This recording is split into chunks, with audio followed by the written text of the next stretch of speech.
اثنان حين الوصية اثنان ذوى عدل منكم أو آخران من غيركم إن أنتم ضربتم في الأرض فأصابتكم مصيبة الموت تحبسونهما من بعد الصلاة فيقسمان بالله إن ارتبتم لا نشتري به ثمنا ولو كان ذا قربى ولا نكتم شهادة الله إنا إذا لمن الآثمين فإن عثر على أنهما استحقا إثما فآخران يقومان مقامهما من الذين استحق عليهم الأوليان فيقسمان بالله لشهادتنا أحق من شهادتهما وما اعتدينا إنا إذا لمن الظالمين ذلك أدنى أن يأتوا بالشهادة على وجهها أو يخافوا أن ترد أيمان بعد أيمانهم واتقوا الله واسمعوا والله لا يهدي القوم الفاسقين صدق الله العظيم.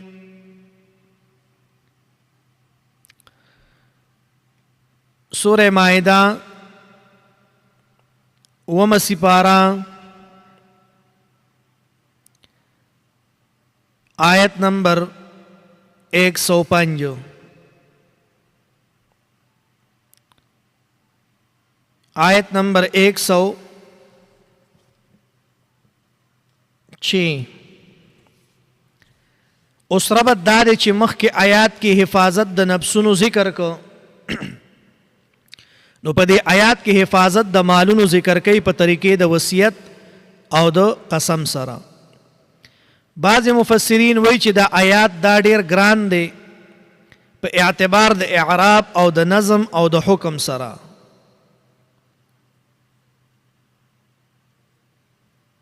عمر رضی الله عنه نه داسې روایت هغه نقل له هغه ذکر کړی دی. ابن عطیه رحمت الله علیه فرمایي چې دا قول د هغه چا دی چې زړه د هغه د آیات په تفسیر باندې هغه یخ شوی نه وي. نو فرمائی یا ایوہ الذین آمنو اشارہ دا چی معاملات مالیہ پا شرعی طریقی سرا حل کول دا ایمان تقاضا دا. شہادت بینکم مراد دا شہادت نا اشہاد یعنی حاضر اول دی پا وقت دا وصیت کی او بعضی وی چی مراد دا دین قسم دے زکا چی دا شہادت دیر معناگانی دی. نو تفسیر قرطبی دلتا بعضی اغا ذکر کری دی نو فرمائی یا ایوہ الذین آمنوا شہادت بینکم پا اصل کی دا ما بینکمو نو دا ما دا احتصار دا پارا دا حذف شوا. اذا حضر احدکم الموت اذا ظرفیه دے و حضر پا مانا دا قروبہ سر دے یا مراد دا دینا دا دا چی اسباب دا مرگ حاضر شی او دا تاویل د دی وجه نه کیږي چې هر کله مرګ حاضر شنو بیا خبر انسان نشي کولی. حين الوصیت اثنان یعنی حين الوصیت اثنان پدې کې تنبیه په اهتمام د وصیت باندې او دلته د وصیت کول په مال سره اغنری بلکې وصیت ګرځول دا په بار د مال کې. اثنان دا خبر د شہادت تے زوا عدل منکم یعنی اسلام او عدالت دا دوارا پکار دی عدل پا مقابل دا دا فسق کرے. او آخران من غیرکم پا دی که دا اہل علم و اختلاف تے اکثر وی چی مراد دا دینا غیر مسلم دی او بعضی وی چی مراد دا دینا یعنی دا منکم نستاسو اقربا او دا غیرکم نا مراد اجانب پردی دی. نو بنا پاول قول بانے شہادت دا کافر پا مسلمان بانے ثابت شو او پدی کی اختلاف تے بازی ہوئی چی دا آیات منسوخ تے پا آیات دا لن یجعل اللہ للکافرین علی المؤمنین سبیلا باندی. خو اکثر ہوئی چی دا منسوخ ننے او پا سورہ مائدہ کی منسوخ آیات نشتری. نو شریح رحمت اللہ علیہ او امام اوزاعی دا غي نه نقل دي چې شهادت د کافرانو خاص ته په سفر او وصیت سره. په سفر کې او په وصیت کې چې دی په دې دواړو کې صرف کافر چې هغه شهادت کولی شي بقایه سره کې شهادت نشي کولی. علامہ ابن قیم رحمت الله علیه په اعلام الموقعین کې او امام رازی رحمت الله علیه په تفسیر کبیر کې په قول د نسخه باندې یا معنی د غیرکم په اجانب سره هغه تفصیلی رد پرې باندې کړی دی. فرمای ان انتم ضربتم فی الارض اشاره ده چې داسې ضرورت په وخت د سفر کولو کې تاسو تراشی تحبسونهما نو اشاره ده چې دی مدعا علیهما وګرځي نو د دې د تختیدو کوشش کوي. د دې وجنه لفظ د حبس هغه ذکر کو. من بعد الصلاة مز د مازیګر مراد دی یا مطلق مز مراد دی او دا تقیید د قسم دی په وخت د حاضر یعنی په وخت د حاضرېدو کې د پاره د تاکید. نو فرمای فیقسمان بالله اوس دې ځای کې فرمای په اتفاق د علماو سره په وخت د مانځ کې په صلات کې به معلوم شي چې دا وصیان مسلمانان دی او کدا اهل ذمه کافران دي. نو ځکه یو فرمایل چې تاسو سو کوي یعنی دا سيزونه چې دینو دا تاسو په دې کې وصیت کوي په وخت د مانځ کې. فیقسمان بالله په دې باندې داوا هغه چې وکړي شي په بار د خیانت کولو سره په وصیت ادا کولو کې او دې ته انکار وکړي نو نور گواهان د مدعی د پاره هغه نشته نو منکر باندې بیا قسم وي او د دې وجه نه دی به قسم کوي بالله. دا دلیل دی چې قسم به الله پورې خاص وي. اگر چې اهل ذمه کافر دي نو هم بچ دي نو هغه ته قسم ورکول شي په الله سره ځکه چې هغه الله تعالی او قسم بالله چې دی دا مني. ان ارتبتم ارتیاب نه مراد پاغي باندې داوا کول دي په سبب د شک کولو سره او په وصیت ادا کولو کې اشاره ده چې بغیر د داوی نه مدعا علیه ته قسم دانشي ورکې دي. لا نشتری به ثمنا قلیلا دا جواب یعنی قسم د اشترا په معنی د حصول او د عوض ده. به ضمیر یعنی اسم د الله تعالی ته یا قسم ته راجع دی. ثمنن په معنی د عوض دنیوي دی یعنی موږ د الله تعالی نوم د دې د پاره نه د ذکر کړی چې دنیوي عرض په حاصلول بلکې زموږ مقصد دا د حق اقامت دی. ولو کان ذا قربا کان ضمیر راجع دی هغه چاته چې داغه د پاره قسم وي یا پاغه باندې شهادت ورکي یا دا جمله د تاکید د پاره دا چې حلف زمونږ د دروغ نه پاک دی. ولا نکتم شهادت الله هغه شهادت چې الله تعالی مونږ ته د علم را کړی دی دام تاکید دی. بیا ورپسې آیت نمبر 107 دا تتمه ما قبل دی یعنی حکم د رستو د ښکاره کېدو د دروغ نه په قسم کې. فإن عثر على انهما استحقا عسره په اصل کې غرزیدو ته ویلی شي په یو سیز باندې او په معنی د اطلاع راځي لکه سوره کاف کې دی اثرنا علیهم. نو فرمای چې ماده د دې فعل د یعنی حصلت العسرة على انهما استحق اسما استحقاق چې دا په معنی د کولو د هغه فعل دی چې هغه موجب او سبب وي د یو کار د پاره. اسمن مراد ګناه د خیانت ته په حصول د مال حرام سره او یا په دروغ قسم کول دي. یعنی رستو د فیصلینا په قسم د منکرینو سره هغه معلوم شي چې دا قسم دی په دروغ کړی دی نو هغه فیصله به بیا ما تکړی شي په آخرانی دا صفت او موصوف پټ یعنی رجلان آخرانی.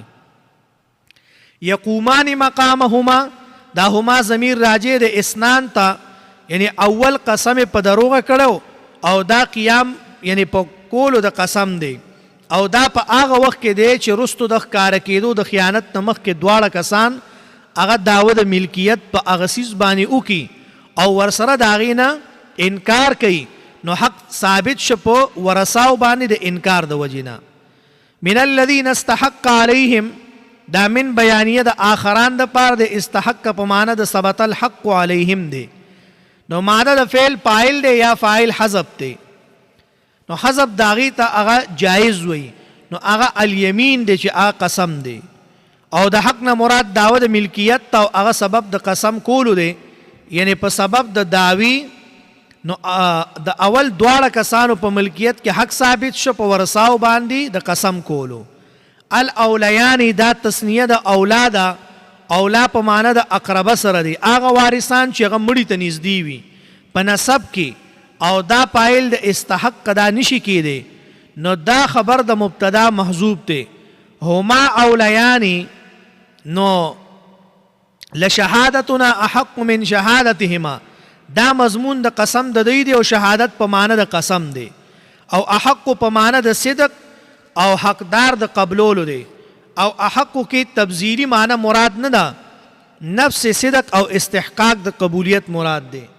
انا اذا لمن الظالمین، هر کله چې په دې دویم قسم کې زیات تاکید پکار دی د وجه د رد کولو نه د اول نه، نو د دې وجه نه دلته ظالمین وي او مخکې آسمین ویلو. نو حاصل د معنی د دواړو آیاتونو دا دی چې په حال د سفر کې یو کس باندې مرګ راځي او د سره مال وي، نو دو کسان ملګرو ته دې وصیت وکړي، هغه په صفت د ګواهانو اوم دي او هغه وصیان اوم دي. وصیت کې دا وایي چې زما دا مال به زما ورثاو ته رسوي، او هغه مال چې ورثاو ته ورسي او ورثا پې د خیانت دعوه وکړي.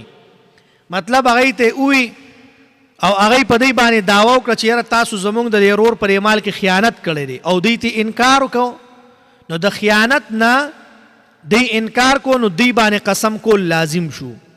او هر کله چې څه وخت وروستو د څه وجې نه معلومه شي چې دوی واقعي خیانت کړی دی او قسم به په دروغه سره کړی دی، نو دوی د خیانت نه بچ کېدو دپاره دعوه وکړي د ملکیت د هغه څیز او ورثا چې د هغې د ملکیت نه انکار وکړي، نو بیا به ورثاو ته قسم ورکولی کېږي.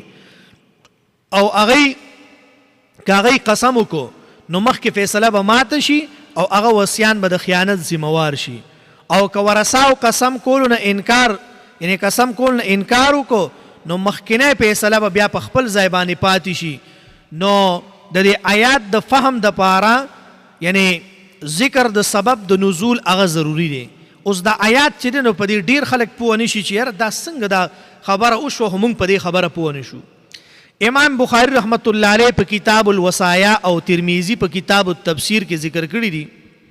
اوس حاصل د دې آیات درته ذکر کوي. هغه دا دی چې بودیل بن ورقه السهمي دی په سفر د تجارت کې شام ته هغه ملګری شو د تمیم داری او د عدی بن بودا سره.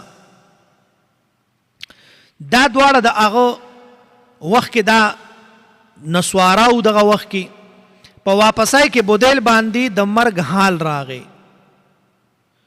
بودیل بن ورقه السهمي باندې هغه باندې چې نو د مرګ حالات رالل، او په دغه وخت کې د سره چې کوم دا دوه ملګري یو عدی بن بودا او بل تمیم داری، نو دی خپل نو هغه ولګید دا بودیل بن ورقه دی ولګید او د سامان یو پیرستی ولیکو. مطلب داسې لیکلی وکړل چې زما دا مال دی او دا میراث دی او په دې کې دا څیزونه دي. نو هغه سامان کې دا خط دی بودیل پټ کېښودو، چې کېښوده نو دواړو ته یې وصیت وکړه چې دا زما سامان دی او دا به ورثاو ته ورسوئ.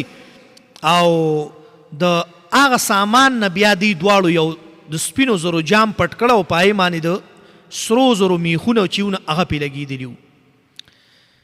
نو په مکه کې بیا دی دواړو خرڅ کړی او باقي سامان یې ورثاو ته حواله کړو. د تمیم په روایت کې دي چې دا جام موږ په 100 روپۍ باندې خرڅ کړی او هغه روپۍ ما او عدي تقسیم کړې وي. نو ورثاو چې کله هغه پیرس د سامان وکتو نو پای کې د جام ذکر او په سامان کې کانډول، موږ ته څوک ته جام وایي، څوک ته کانډول وایي، څوک ته بل څه نوم لري که نه، مختلف زبانونه لري.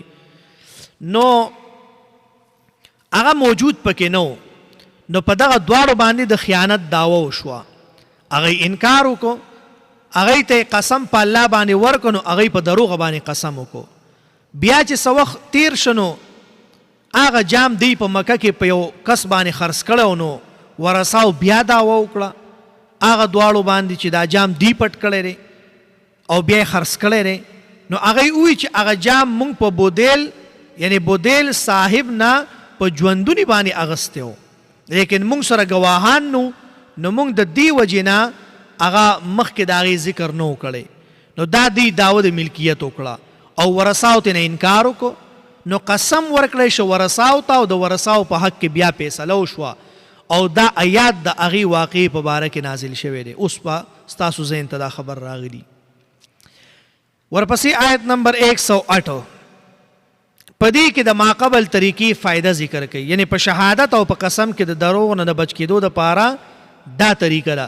ذالک دې طریقې او فیصلې ته اشاره ده. ان یأتوا بالشهادة ضمیر د یأتو راجع د موصوا لهما ته، یعنی په اسنان کې ذکر او یا راجع د هغه خلکو ته چې په یو معامله کې شهادت کوي او یا قسم کوي.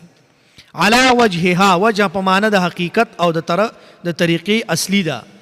او یخافو نو خوب چې دی دا او دا یا د تنویه د پاره دی یا د تخیر د پاره راځي. دلته د ماقبل سره دی د دې معنی هغه دا چې دا او د پاره د تنویه دی، یعنی علی وجهها لخوف الله او یخافو، یا به یریږي د دینه چې مخکې قسمونه به دروغجن ثابت شي نو واپس بکړی شي په خلکو باندې او به شرمیږي د خلکو نه.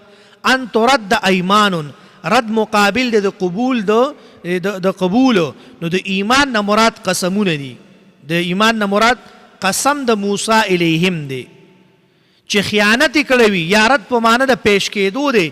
نو ایمان اول نه مراد هغه قسمونه د ورثاو دي او دویم ایمانهم نه مراد یعنی قسمونه د موسی الیه دي. واتقوا الله او یریږئ په دې کې تقوا، یعنی په دې کې تقوا د خیانت کولو نه په مالونو او قسمونو کې داخله ده. واسمعوا سما د قبولیت مراد ده او په عمل کولو کې په احکام الهیو باندې د سما او قبولیت هغه ډیر دخل دی. د دې وجې نه امر د سما ذکر کو. والله الله تعالی لا یهدی هدایت نه کوي القوم الفاسقین قوم د فاسقانو ته. اشاره ده چې فسق کول دا سبب د حرمان دی د هدایت د الله تعالی نه، او دلته د فسق نه مراد تقوا او سمع یعنی پرې خودل دي، او هدایت نه مراد هدایت د حجت ته یا هدایت ته د فائدو د اخرت چې هغه جنت ته او د جنت لار ده. بیا ورپسې آیت نمبر 109 ربط د ماقبل سردار چې مخکې کوم احکام او شرایع ذکر کړل نو اوس تخویف اخروی ذکر کوي د پاره د تاکید د هغه احکامو د منلو. دویم دا چې مخکې بعضې احکام ذکر کړل اوس مسله د عقیدې ذکر کوي او د دې احکامو سره دا عقیده ساتل دا ضروری دي چې علم غیب خاص ته چا پورې الله تعالی پورې، او انبیاء علیه السلام چې دي هغوی سره علم غیب دا نشته دی.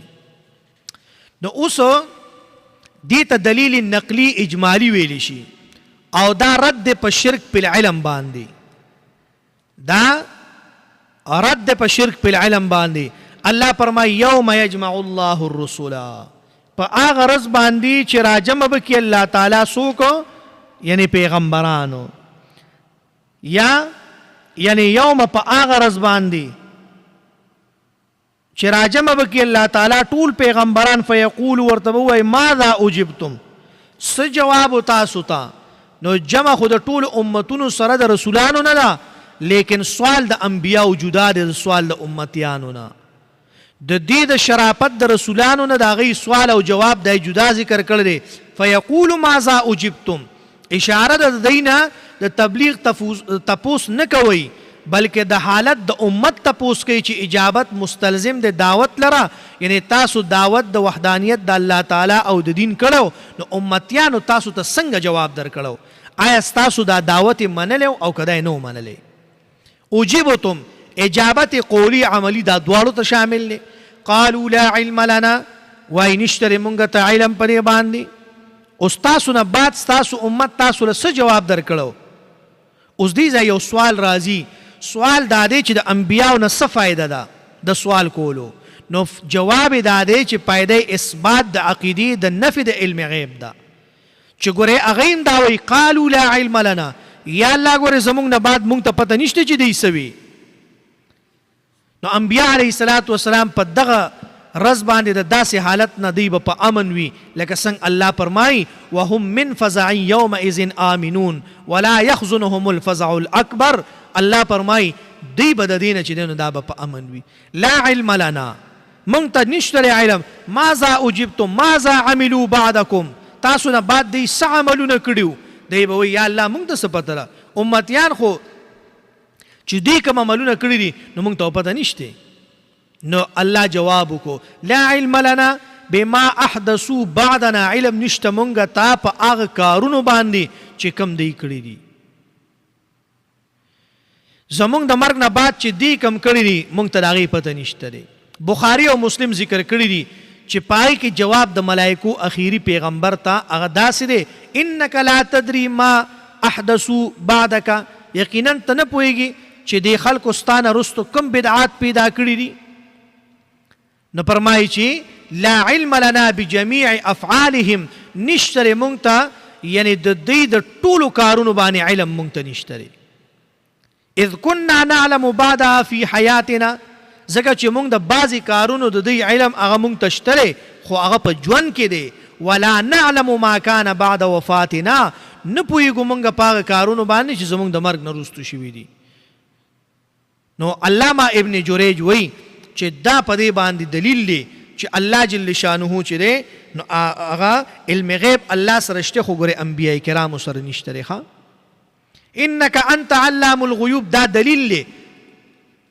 چې الله تعالی سره علم د غیب شته دی الله په ټولو غیب باندې چې الله عالم دی عالم الغیب الله تعالی دی دا آیات ګوره صریح دلیل دی چې انبیاء علیه الصلاۃ والسلام تر مرګه پورې دی عالم الغیب نو او کم کارونه چې امتیان کوي د هغه اعمالو نه هم انبیاء علیه الصلاۃ والسلام خبر نه دي او په کم حدیث کې چې هغه عرض پیش کول د اعمالو په نبی باندې هغه ذکر کړی دي رستو د وفات د هغه نه نو هغه حدیث د روافضو دی او حدیث هغه ضعیف دی نو هر کله چې پیغمبر علیه الصلاۃ والسلام رستو د وفات نه په اعمالو د امت باندې علم هغه ورته نشته نو اولیاء او بزرګانو ته بیا څنګه علم راځي د دې وجې نه فتاوه د بزازي هغه لیکلی دي چې من قال ان ارواح المشایخ حاضره تعلم یکفر څوک چې وایي چې د بزرګانو ارواح دا عالم دی حاضر دی نو دا سړی کافر دی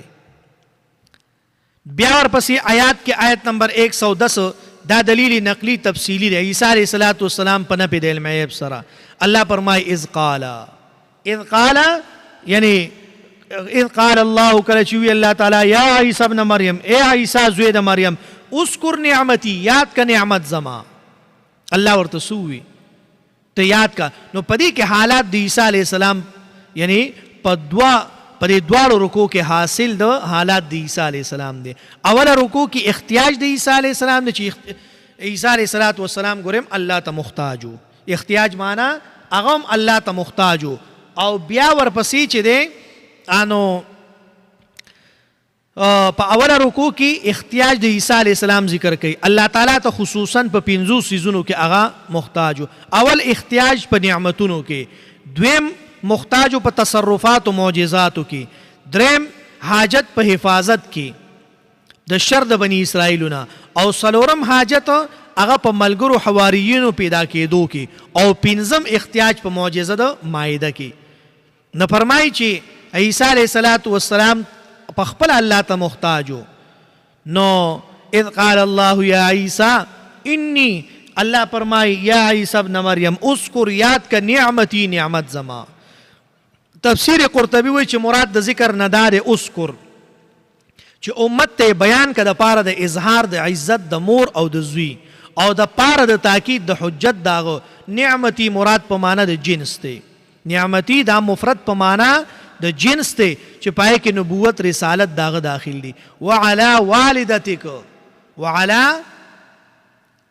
والدتک نو فرمایي چې وعلى والدتک چې هغه د مس د نارینه نه بد ساتل شي او پاکه ساتل شي او په نورو زنانو باندې غورواله ورکړو اذ ایتک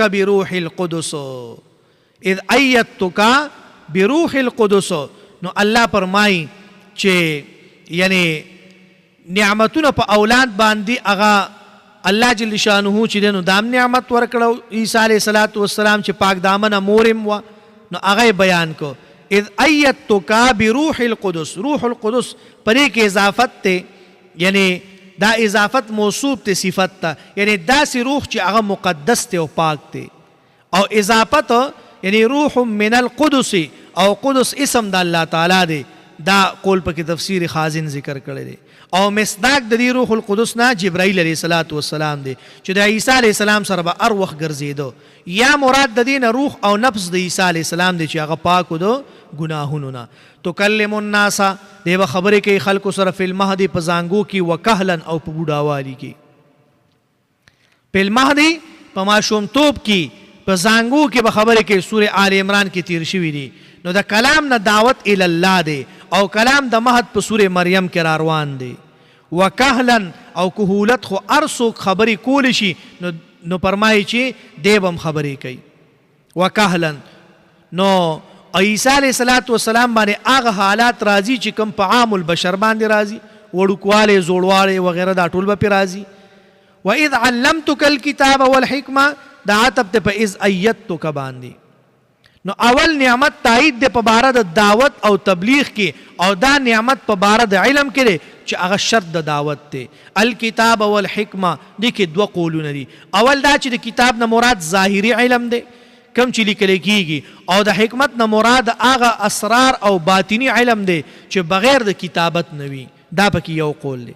دویم قول دا دی چې دا نعمت د نزول د عیسی علیه السلام نه رستو دی او مراد د دې نه قرآن او سنت او پیغمبر دی.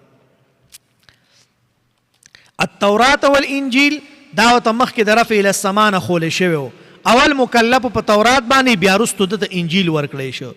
مخکې به په دې صورت کې آیت نمبر 46 کې چې دی ورپسې صورت کې به راځي، او مخکې په دې صورت کې تیر شوي هم دي. وایز تخلق من الطین دام تفصیل دی د نورو نعمتونو په دې کې دویم قسم احتیاج دی. هغه ذکر په تصرفاتو د معجزاتو کې دی چې عیسی علیه السلام هم په معجزاتو کې الله ته محتاج و.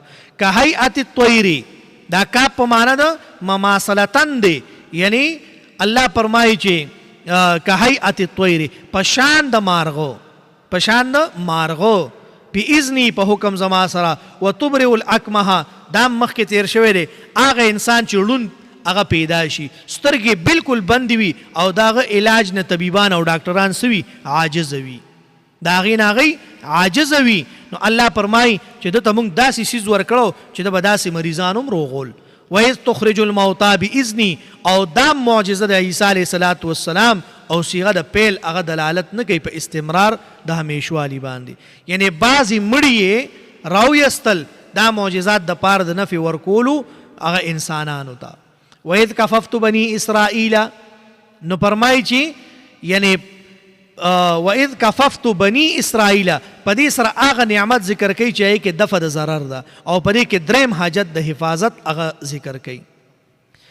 هر کله چې بني اسرائیلو ته دغه معجزات راوړل نو بعضې کسانو کفر وکړو، بعضې معجزاتو ته سحر ورته ووي، او بیا عیسی علیه السلام د قتل کولو تدبیرونه جوړول. سورې آل عمران آیت نمبر 54 کې تیر شوي دي. الله تعالی د هغوی د شر نه بچ کو او رفع الی السما الله اوچت کا اسمان ته. ان هذا فرمای ندی دا اشاره د ټولو معجزاتو ته په تاویل د ما جاء سره. ان هذا دا په طریقې د دشمنۍ د هغوی سره دی، په طریقې د دشمنۍ د هغوی سره دی. نو دا چې دی نو ګوره دا ان هذا الله فرمای نه دی دا سحر وی، دا تاسو کومې خبرې کوئ. نو دا دلالت کوي په اوچتوالي د شان د چا د عیسی علیه السلام باندې. شاعر څه وایي؟ وإذا أتتك مذمتي من ناقص فهي الشهادة لي بأني كامل. کله چې راشي تا ته بدي ویل زما د کمسل سړي نه، نو وایي ګواهي د زما دا د کامل کېدو. نو دا ګواهي ده چې زه یعنی دا ګواهي د زما چې زه کامل یم. کله چې تا پس یو سړی خبرې کوي، ستا مطلب اوچ په اوچه تا سره دشمني کوي، لکه بعضې خلک هغوی د مولیانو حضراتو سره دشمنی کوي، اهل الله سره دشمنی کوي، علما او بزرګانو سره دشمنی کوي. نو دا چې دی نو داسې دشمنی هغوی کوي. نو فرمایي چې وإذا أتتك مذمتي من ناقص فهي الشهادة لي بأني كامل. کله چې راشي تا ته بدي ویل زما د کمسل سړي نه، نو دا ګواهي د زما چې زه کامل یم. او دغه شانتي یو مشهور متل دی وای کل ذی نعمت محسود، معنی دادا چې هر خاوند د نعمت سره حسد کیږي. اوس الله چاله نعمت ورکه، گاډي ورکو، خخزه ورکړه، خسیزونه ورکړل، او مطلب دار چې خکورنه ولدل ورکړه، او مطلب دار په خکورنه کې در اشتا وکړه، نو بیا چې دینو خلک وای دا وګوره انا سره بیا د خلکو حسد پیدا شي. مرزا غلام احمد قادیانی هغه مدعی د نبوت د کذاب او دجال د ډیر وجونه هغه کافرو. وجه دا و چې خپل کتاب زمیمه هغه کې په صفحه نمبر 5 باندې هغه د عیسی علیه السلام معجزات ته عمل د ترب او د جادو ویلو. وی دا دی چې کوم عمل کوي دا د ترب او د جادو دی. اوس ورپسې آیت نمبر 111 رستو د ذکر د نعمتونو نه هغه چې دینو اوس بل متعدی نعمت هغه ذکر کوي، او په دې کې د عیسی علیه السلام څلورم احتیاج الی الله هغه ذکر کوي. نو فرمایي چې حواریین ملګری کول د عیسی علیه السلام سره لکه زمونږ پیغمبر سره چې څنګه صحابه کرامو. الله فرمایي وَإِذْ أَوْحَيْتُ إِلَى الْحَوَارِيِّينَ، وحی په لغت کې پټې اشارې ته ویلی شي. کله په وسوسه باندې اطلاق کیږي لکه سوره انعام آیت نمبر 113، کله الهام ته ویلی شي لکه سوره قصص کې برازي، او کله فطری تعلیم تم وحی ویلی شي. نو دلته معنا د الهام ده یا په معنا د امر سره. الحواریین جمع د حواری ده، دا ماخوذ د حور نه په معنا د سپینوالی. نو حواری داسې 200 ملګری ته ویلی شي چې هغه مخلص وي او رازدار وي، چې زړی سپین وي، یعنی د منافقت نه زړه هغه خالی وي. داسې ملګری نه چې تا ته ظاهره کې وایي چې بس لالا ته ښه وایه او بل ته وایي ته ښه وایې، پوهېږي که داسې نه، چې منافقت نه کوي، بس خالص الله د رضا لپاره تاله یو خبره کوي. د الله د رضا لپاره هغه ستا ملګری وي، ته ورته یو خبره وکړي هغه به ته مړ کړې خو هغه نه به تا خبره بل ځای واونري. داسې ملګري ته حواري ویلی شي. قالو وی آمنا ایمان راوړی، وشهد ګواه اوسه باننا مسلمون، موږ هم د مسلمانان نه یو. دا قاعده ده چې ایمان او اسلام کله یو ځای ذکر شي نو پای کې فرق هغه مقصد وي. نو ایمان صفت د زړه دی او اسلام چې دا نوم د ظاهري اعمالو دی. بیا ورپسې آیت نمبر 112 آیت نمبر 112 فرمای وَإِذْ قَالَ الْحَوَارِيُّونَ یا عیسی. په آیات کې ورپسې آیات کې تمهید د لپاره د دعا د مائدې او د نزول د هغې، یعنی د هغې دا نعمت نه دی. د دې وجې نه په ماقبل باندې هغې نه دی عطب کړی. په دې واقعه کې ذکر د 5م احتیاج دی. عیسی علیه السلام الله تعالی ته په باره د معجزې د مائده کې احتیاج کړو. فرمای وَإِذْ قَالَ الْحَوَارِيُّونَ یا عیسی، یاد که اے رسول چې اوی حواریینو یا عیسی، اے عیسی زوی د مریم، هل یستطیع آیا طاقت لري ستا ربک رب ستا ان ینزل چې نازله کی، هل یستطیع ربک یعنی آیا طاقت لري الله تعالی چې را نازل کی. قدرت د الله تعالی هغه شته دی. مائدة من السما، په مائده کې 2 قولونه دي. اول دا چې دا نفس تیار طعام ته ویلی شي، نفس تیار طعام، لکه لسان العرب د احفش نه هغه نقل کړي دي چې دا تیار طعام ته ویلی شي. او دویم دا چې هغه درستخان چې په هغې باندې طعام پروت وي، داسې بعضې اهل لغت هغه وي. او تفسیر قرطبي وی چې یعنی درسترخوان، خوان چې دی دا میز او ټیبل ته ویلی شي. حدیث کې راځي پیغمبر علیه السلام په میز باندې چرې خوراک نه دی کړی، او دا د باچاهانو کار دی، او په رومال باندې خوړل دا د عربو طریقه ده، لکه لاندې ته درستخان خور کې. او مائده چې دی نو دا کله کله سفر ته ویلی شي. قال اتقوا الله، ویریږئ د الله تعالی نه، ان کنتم مؤمنین، که چرې عیسی علیه السلام وی ویریږئ د الله نه، اے بنی اسرائیلو د الله نه ویریږئ د الله بندګانو، که چرې تاسو یې مؤمنان یې. بیا ورپسې آیت کې فرمایي چې قالو نريد ان ناكل منها، نو دوی وی چې اراده لرو مونږه دا چې اخرو مونږه طعام د دینا. یعنی اوس ورپسې آیات چې آیت نمبر 113 په دې کې دا ذکر د عذر او د سبب د طلب د مائدې دی، او دا دلیل دی په دویمه توجیه د شک کولو، دا صحیح نه دی. نريد ان ناكل منها یعنی نريد څلورم مقاصد ذکر کړي دي. اول خوراک کول قرطبي وی، او مطلب دلته مراد د خوراک کول د پاره د حصول د برکت دی. ناکل منها یعنی دا د دې لپاره چې مونږ برکت حاصل کو. وتطمئن یعنی په ناکل باندې دا عطب ته اشاره ده چې دا رستو ذکر شوی دی. نو فایده د عقل پورې خاص نه ده، صرف په لیدو د مایدې سره دا درې فایدې حاصلېږي. وتطمئن قلوبنا مراد د اطمینان نه زیادت د یقین دی. زمونږ که مونږ دا درستخان ولیدو نو دا بني اسرائیل شو دا ډېر چالاک وو. شیخ ادریس صاحب دامت برکاتهم العالیه زمونږ استاد محترم دی. مونږ ته نه په اکوړي کې دارالعلوم اکوړي کې چې دی دارالعلوم حقانیه اکوړی خټک کې مونږ د شیخ صاحب نه ترمذي شریف ویلی دی او سی سم ته د بخاري شریف ویلی ده. نو هغوی به خبره کوله وی دا په الف لام جبلیانو دا د شیخ صاحب کلامو. وی هغوی په تکیه کلام د شیخ صاحب دا وی دا په الف لام جبلیان دی. پوهېږي که نه؟ لکه مطلب دا دی چې دا ډېر هوښیارانو دوی به داسې هیلې داسې خبرې به یې جوړولې چې ته به حیران شي. دوی وی وتطمئن قلوبنا مراد د اطمینان نه زیادت د یقین دی په قدرت د الله تعالی باندې. ځکه چې علم استدلالي سره علم مشاهده یو ځای شي نو یقین سیوا شي. لکه مثال یو تا ته یو کس وي هلکه ګنې داسې دی داسې دی دا او چې تا کله ګنې ولیده او دې خوړو ستا نور هم یقین سیوا شو. او یا اطمینان په خبر د الله تعالی یعنی موږ د دعوت د دین دپاره منتخب کړي. ونعلم ان قد صدقتنا مراد د علم نه زیادت د علم د په صدق د رسالت دغه باندې. ونکون علیها من الشاهدین مراد د دین شهادت د وحدانیت د الله تعالی او رسالت د پیغمبر دی. یا شهادت په معنی د خبر ورکون کې غایبین ته په صدق د وحدانیت او رسالت د معجزې یعنی توحید او سنت با غایبین خلکو ته تاسو بیانوي وي. پوهېږي دا به تاسو ورپسې بیانوي. نو فرمایي چې ونکون علیها من الشاهدین بس دې ځای پورې ډېر دی ښه. نو فرمایي چې تاسو دا کومه مطلب خلکو ته دا دین رسول دا ستاسو کار دی.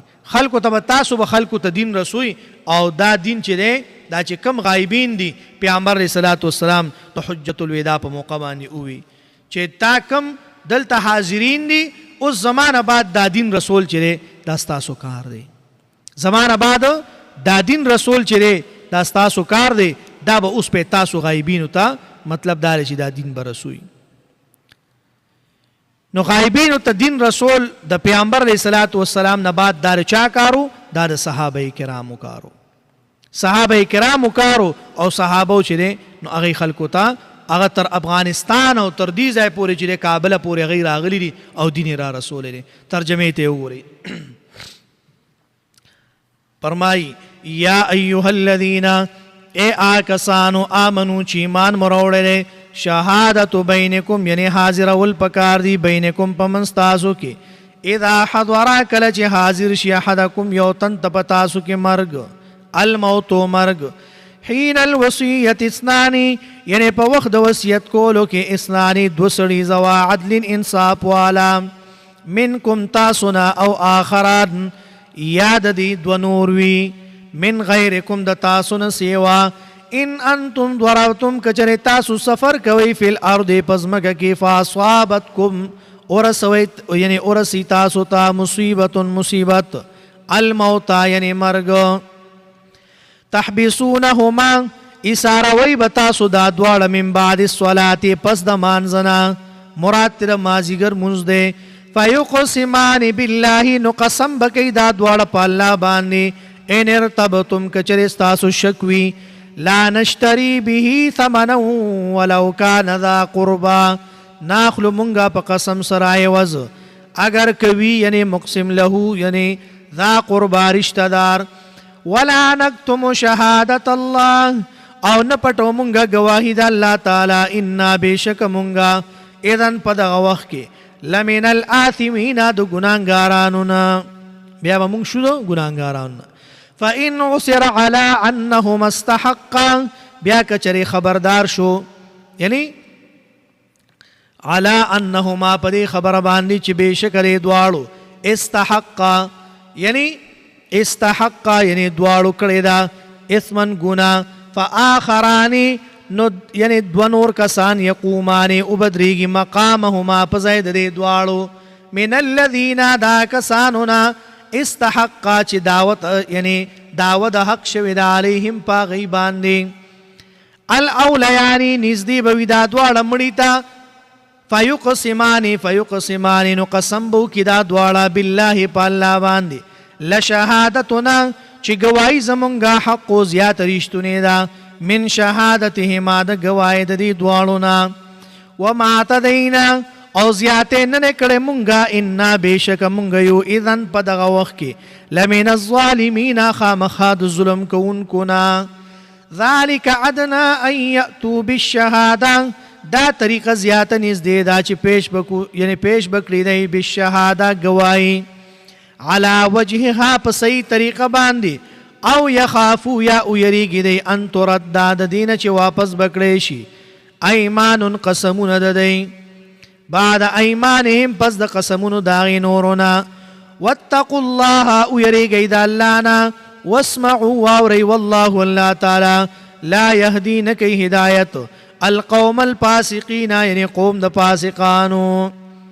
یوم یجمع الله الرسول پک مرز باندې چې راجمع وکړي الله پیغمبران فیقولون وایب ورته ماذا اجبتم سجواب درکړی شو تاسو ته قالوا ابوای دی لا علم لنا نشتر سعلم مونږ د پاره انک بشک انتم تو علام الغیوب یعنی پوی پټولو پټو سيزونو باندې اذ قال الله او کله چې وای الله تعالی یا عیسی اے عیسی ابن مریم چې زوی د مریم دی اذکر یاد ک نعمتي نعمت زما علیکا پزان خپل باندې وعلى والدتک او په مور خپل باندې اذ ایتک بروح القدس کله چې مدد کړو ماستا پروح القدس سرا تکلم الناس خبر دې کول خلق سرا فی المهد پزانګو کې وکهلن او په پوخ عمر کې واذ علمتک الكتاب او کله چې اخذ ما تا کتاب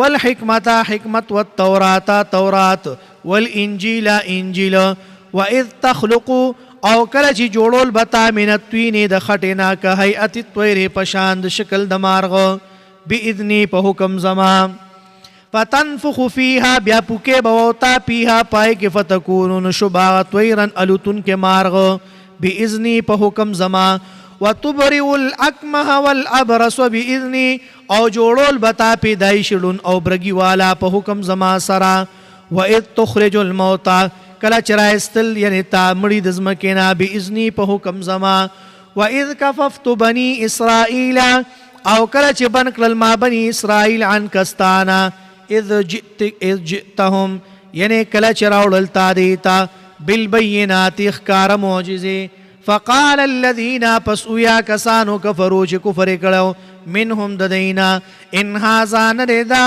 الا سحر مبين مگر دا جادو د اخکارا واذ اوحيت الى الحواريين او کله چې زړه کې واچول ما حواریین او خالص ملګروتا ان امنو دا چې ایمان ناړي بي یعنی پما وبرسولي او پر رسول زما باندې قالوا نؤذي آمنا مونږ ایمان نوړلې وشهدوا گواوسا باننا مسلمون بشک مونږ مسلمانان یو یعنی حکم منون کیو اذ قال الحواریون کله چې خالص ملګرو د عیسی علی السلام یا عیسی اے عیسی ابن مریم چې زوی د مریمی ابن مریم چې زوی د مریمی هل یستطيع ربک ای قبول بکړي ربستا ای ينزل چرالیږي علینا پمنګ باندې مائدتن یعنی درستخان من السماء د اسماننا قالت اتقوا الله ويريگئی دا اللہ نا ان کنتم مؤمنین کچر تاسو مؤمنان یئی قالوا اویدئی نریدو منگ غوالو انا کلا چی خوراکوکو منها داغینا وتطمئن قلوبنا او مطمئن بشزلنا زمونگا ونعلم ان قد صدقتنا او چی خپوشو منگا چی یقینا رشتیاویلی دیتا منگتا ونکونا او چی شمونگا علیها پاغی باندی من الشاهدین یعنی د گواہی کوونکونا صدق الله العظیم آمین الحمد لله رب العالمین والعاقبة للمتقین والصلاة والسلام على رسوله محمد وآله واصحابه اجمعین یا الله زموږ د ټول ګناهونه معاف کړي. الله چې کوم صغیره کبیره ګناهونه دي الله په ټول باندې عفو کلم راکړي. الله پیغمبر صلوات و سلام چې کوم د خیر دعاګانې کړې دي الله راینه موږ ته خیر راکړي. الله چې کوم شرور آفتونو مصیبتونو نه پناه واخلي الله راینه موږ ته پناه راکړي. الله زموږ د ټول په حال باندې رحم وکړي. الله زموږ د ټول حوایج برابر کړي. الله مشکلات هم حل کړي، پریشانۍ هم ختم کړي. الله چې سوره بیماران دي ټول ته شفای کامله عاجله نصیب کړي. الله چې چاته سوره مشکلات دي الله د ټولو مشکلات حل کړي. الله د ټولو پریشانۍ ختم کړي. الله مصیبتونه تکلیفونه ترې لرې کړي. الله موږ ټول د خپل رضا نصیب کړي. الله زموږ نه کارونه والي چې ته پې خوشحالېږي الله دا کار نه موږ وساتي چې ته پې خفه کېږي او ته پې ناراضه کېږي. الله زموږ د ټولو الله چې څومره هم ضروريات دي الله دا ټول ضروريات موږ ته برابر کړي. الله دا ټول ضروريات موږ ته برابر کړي. الله زموږ د ټولو حوایج برابر کړي. الله موږ ټولو ته الله د دنیا د آخرت خوشحالۍ نعمتونه راته راکړي. الله چې چا راته دعاګانو دپاره ویلي دي الله د هغه ټولو ضروريات برابر کړي، مشکلات یې حل کړي، پریشانۍ ختم کړي. الله که چاته د اولاد پریشانۍ اولاد نیکمله صالحه کړي. الله که چاته د کور کې څومره پریشانۍ هر مسلمان پریشانۍ کې ګیر دی الله د ټولو پریشانۍ ختم کړي، مصیبتونه تکلیفونه ترې نه لرې کړي. الله موږ ټولو ته خپله رضا نصیب کړي. الله پیغمبر اسلام چې کومې د خیر دعاګانې کړي الله د آینه موږ ته خیر راکړي. الله چې د کوم شرور آفتونو مصیبتونو نه پناه واخلي الله د آینه موږ ته پناه راکړي. وصلی الله تعالی علی خیر خلقه محمد و آله و صحبه اجمعین. زنګاوای د امینې دسترګو تور دینو